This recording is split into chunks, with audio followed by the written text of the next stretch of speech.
is not due to COVID, never rest assured. Because today, as far as doctors like me are concerned, any patient complaining of anything in their body is COVID unless proven otherwise. And if you reach the hospital or the approach the doctor, consult the doctor on time, appropriate treatment at the right time can save your life. And now I would like to request my colleague Naresh to take it further. Thank you very much. Good luck and God bless. Good afternoon. This is Dr. Naresh Trehan. So where Dr. Devi Shetty left off is the point that somebody gets the symptoms, gets tested, or gets tested because somebody else in the family has been diagnosed with RT-PCR that they have COVID, or the whole, because today it can be families, whole families who have got infected in the household. So if that is the case, and whoever tests positive, going forward, like Dr. Devi said, the first thing to do is to contact a doctor. There are multiple ways of doing that. You may have your own doctor. You may have a vicinity doctor, or as you may have seen, all of our hospitals, I represent Vedanta, Dr. Shetty does Narayana, that we have apps which says Vedanta COVID app, or all the hospitals have, and all the cities have also actually designed the app, and the government also has it as an app. So you can get advice on the closest doctor, let them understand your symptoms and your age and your comorbidities and the severity of your symptoms, and then advise you what to do. So there are three possible scenarios that can emerge from here.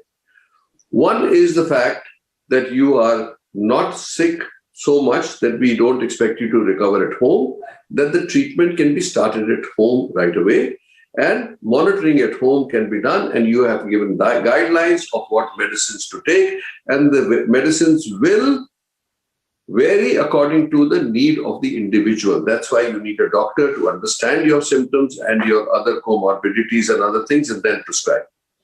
So that is what we call home care or home quarantine. In case you do not have enough space in the house to isolate yourself, then we have quarantine centers where one can be admitted and care taken, like isolation there, and also your oxygen and all that can be measured there. So these are places where you can not only be, if you don't have isolation at home, but if you are mid-level symptoms, you can go, and all of our hospitals have established these facilities, quarantine facilities, in hotels or guest houses next to our hospital, where you will be monitored real time on a daily basis. If by perchance things deteriorate, we can always bring you into our hospital. That way the channel is clear that you do not seek a hospital admission if it is not necessary or out of panic. Let the doctor guide you where you belong according to all the questionnaire that you answered. So then if those are people who have drop in oxygen, the CT scan is showing high score, or we all feel that, look, and all the doctors have the protocols, that according to the protocol, we feel that you have to be admitted, only then you should be brought into the hospital. So I would like to at this point say, there are certain things in behavior pattern which we must do. So you've already been warned about wearing a mask and isolating yourself if you develop symptoms. Then if you are given medicines, you access them from your closest chemist, or there are facilities today for home delivery, where in the package, we can deliver you the appropriate medicines. And if you don't have a pulse oximeter, that can be given to you, and all the directions of how to manage yourself, how much to exercise, how much nutrition you need. All that advice will help you to recover rapidly at home or in the quarantine center. So very few % will require hospitalization. And as you realize, there is a responsibility that hospital beds are always not available, and there is a constraint. So we must utilize those hospital beds judiciously and with responsibility, And that responsibility rests on all of us, the citizens, the doctors, the hospital providers, and then, of course, intensive care unit for those very few people who may need to go to. But today you must feel comfortable with the fact that you will have a very high chance that you'll get cured. So don't panic and don't have so much anxiety that you get confused on the pathway that you have to follow. That is one part. The other part is that we are fortunately in India, where our pharmaceutical industry has come a long way in helping with this fight. They have ramped up their facilities. They have made connections from overseas companies to bring the medicines to India, manufacture them in India. So you take medicines like Faviflu, you take remdesivir, you take some of the other vitamins and all that you need, we prescribe. All those have been manufactured in India in enough quantity. Now, you may have heard there was a shortage of remdesivir available. So I want to address the fact, when do you need remdesivir? We have now made a protocol that remdesivir is to be given not to everybody who will test positive. And that misconception I would like to take out of people's mind. Only the doctor will look at a set of test results and a set of symptoms which show that a person is experiencing a viral load which is giving them high fever. They are vulnerable population, like people who have liver disease, who have kidney disease, people who are on chemotherapy but from cancer, highly diabetics, obese people. People who have BMI greater than 35 are the ones who are most vulnerable. And people who are showing signs of cough, fever, which is not responsive to other medicines. So in the first few days of the illness, if the doctor feels appropriate, only then remdesivir is to be given and not to be given to everybody. It is not a Ramban, and it is only effective in decreasing the viral load in the people who need it. Having said that, then we know that there will be other treatments like cortisone if you enter the phase of cytokine response. This is the response of the body to fight the virus and the protein, and there are prescribed medicines for that, and that they are also based on certain tests which we will be prescribed by the doctor. So those blood tests will tell us if there is inflammation in the body, and the chest HRCT, that is the chest CT, will also tell us if there is enough inflammation that it justifies the use of steroids and other drugs. So the vast majority will be treated and will recover rapidly over a period of time. So that's the way to go. So if all this is being done and your oxygen level is falling and not responding to oxygen, and the doctor feels that it's time to come into the hospital, they'll advise you to come into the hospital. So that's the other part I would like to say, that in any country, any part of the world, there is X amount of oxygen available as a as production. Today, we have enough oxygen if we try to use it judiciously. We don't want to waste oxygen. So the protocols for oxygen use and the response to what level we want the oxygenation in a patient to be, and the fact that I would like to inform the public also that if you don't need it, don't use it just for a security blanket. If you are not using it and you are walking around or eating or something, switch off the oxygen. We are giving the same advisory to doctors and to hospitals also, that judicious use of oxygen most definitely should be done, and any patient who needs it should get it. So wastage will only lead to depriving some people of this oxygen, which you should be, as individuals, as citizens, have a collective responsibility, that we do not want to get into that stage where we feel responsible for being selfish in wasting something and depriving somebody else. So having given you that, there is good hope, but masking, of course, is your first duty. Wear it, distance yourself, and hand hygiene is every citizen's responsibility and the first line of defense and the most effective way of preventing the virus from spreading. So The beds situation in India, a lot of expansion of capacity has been done in the last year. Also more capacities to be added. But what I would like to communicate is, and appeal to people is, don't rush to the hospital just because you have tested positive. You will be taken care of or will be given beds if everybody participates responsibly in this and the doctor prescribes that, yes, it's time to bring you into the hospital. Same advice we are giving to all our doctors also, to take care of patients properly. When they need it, only then advise that they should come into the hospital. There is no such thing as preventive hospitalization. We should not do that. There is always a limited capacity, but we will go. And you will appreciate that for the over last 15 months, the medical community, the health line workers, the frontline workers, we are all standing, fighting together this whole unfortunate event that has happened. And we need your help in reducing the burden, and we can do a much better job for you.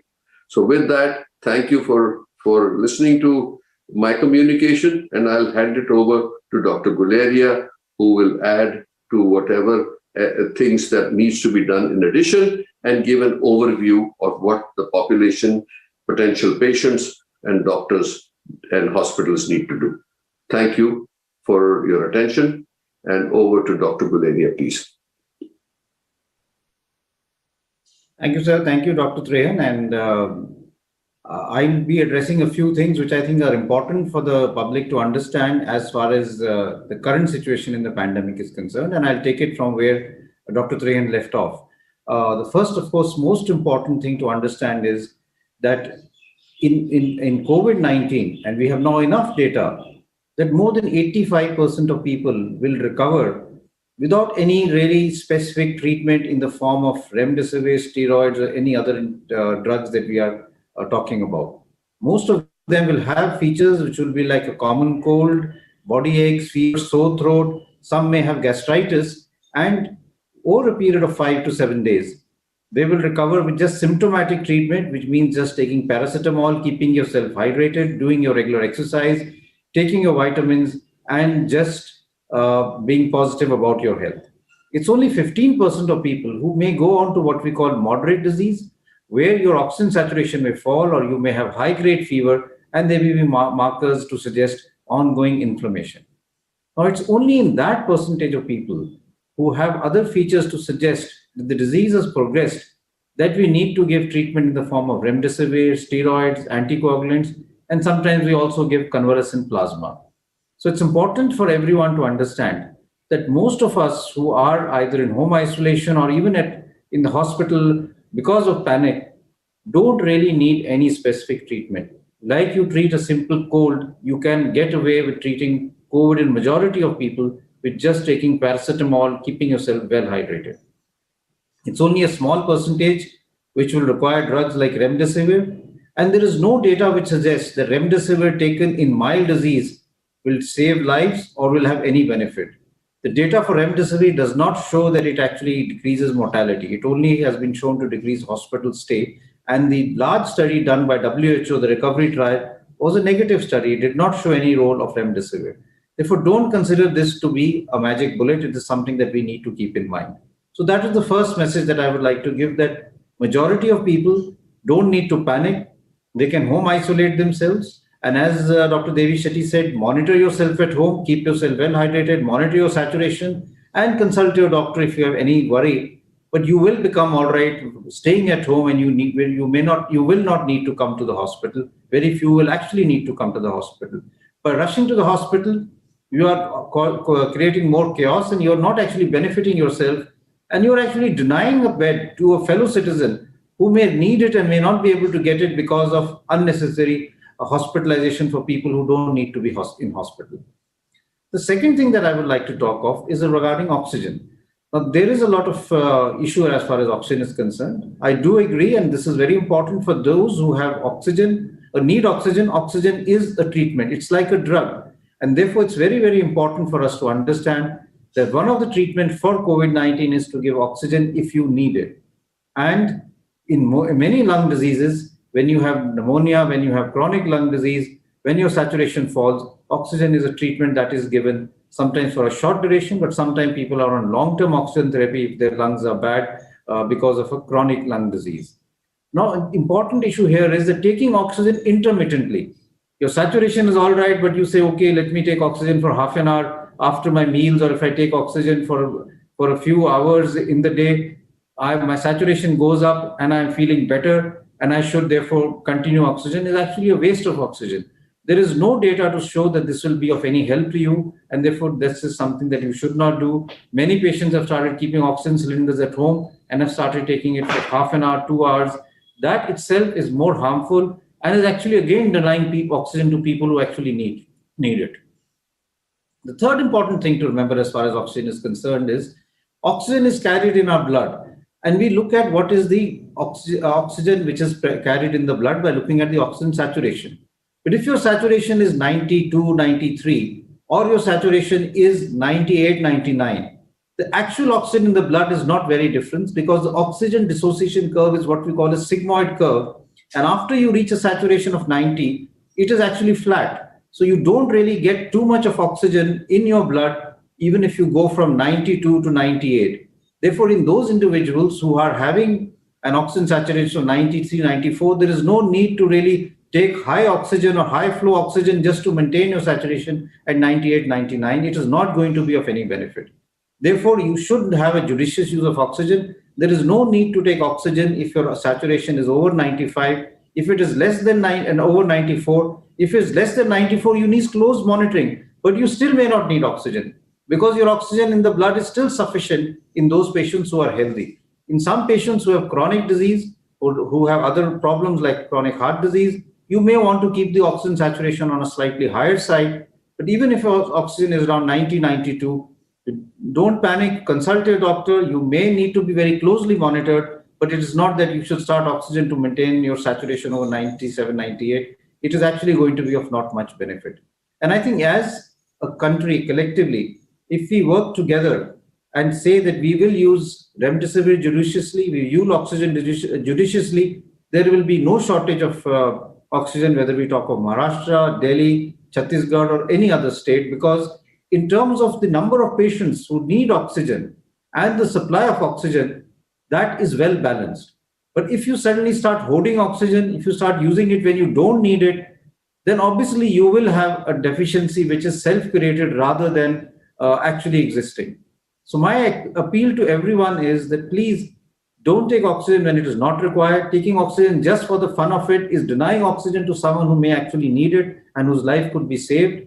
And secondly, even if your oxygen saturation is 93, 94, don't rush to take oxygen to bring it up to 98, 99. Your oxygen carrying capacity in the blood will remain the same. It is not going to change so much as far as the oxygen dissociation curve is concerned.